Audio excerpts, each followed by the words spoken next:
خوشیاں کہے کہے شادیاں نے، یہ مناظر ہیں نیشنل کرکٹ اسٹیڈیم خوست کے۔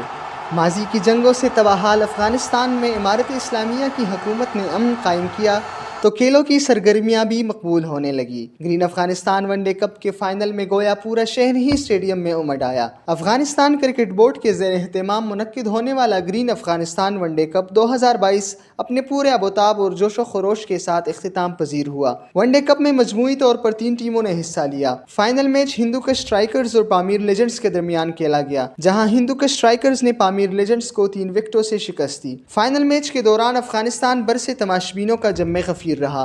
کرکٹ شائقین نے نعروں اور باجوں سے میچ کے مزے لوٹے، جبکہ منفرد انداز میں اپنے جذبات کا اظہار بھی کیا۔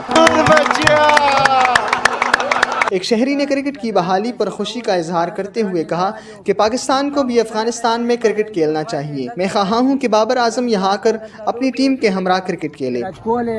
بابر اعظم زیات غم ادا چې پاکستان غواړي دلته راشي د افغانستان کې لوبې وکړي۔ امارت اسلامیہ سیاسی دفتر کے رکن ممبر انس حقانی فائنل میچ میں بطور مہمان خصوصی شریک ہوئے۔ فائنل کے اختتام پر منتظمین کا شکریہ ادا کرتے ہوئے کہا کہ کھیل ہمارے درمیان ایک مشترکہ عمل ہے، اس بنا پر یہ ہم سب کے لیے مسرت کا ذریعہ ہے۔